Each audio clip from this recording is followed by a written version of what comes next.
Hi, I'm Dale Hornsteiner, the editor-in-chief of LiveLiving magazine. And this is our fourth issue that we are doing, and it is on humility. I thought I'll do something different this time. Instead of writing an editorial letter, I'll just do a short video. This, as usual, has been one of the most exciting, most educational issue for me, at least. And you know, oftentimes we've heard the word humility and wondered, you know, perhaps what does it have to do with health? In terms of our health, humility is the key to our spiritual, physical, and mental health.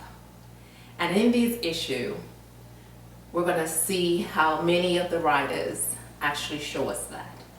I had an interesting experience working with this article and showing it to one person in particular. And he kept saying, instead of humility, humiliating. And I kept saying, no, it's not humiliating, it's humility. But then I got to thinking, you know, I think though we know the word is humility, I think in a sense we also interpret humility as humiliating. Why do you say that? Because I think for us to be humble, somehow I think we know that we have to become open, transparent. And if we become transparent or open, we become vulnerable. And we feel that we're exposed. How will people treat us if they see the real me or the real you? Will they accept you? Will they love you? And so I think humility is very much tied to who we are or who we're going to be, if we're going to be authentic people or the people that God intended us to be.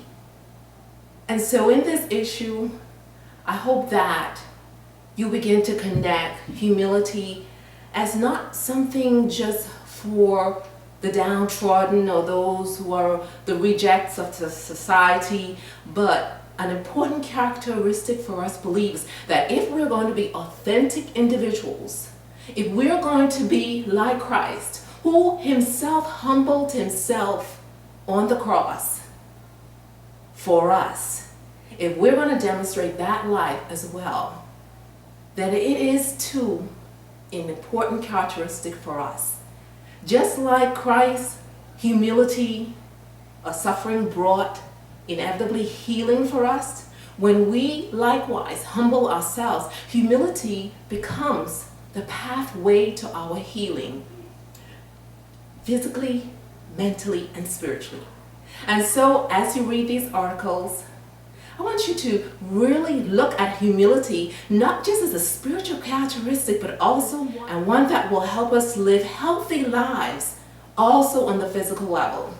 Don't forget, remember, it's reconnecting mind, body, and spirit to God. Don't forget to exercise, and we want to share some of the exercises by, for example, Kayla Duncan, our fitness director, and she's provided a great exercise workout for us, and some nutritional tips by our nutritional columnist, Judy Mays. I hope you enjoy reading these articles, especially the ones on humility, self-emptying, humility, living authentically, and humility, the path to healing.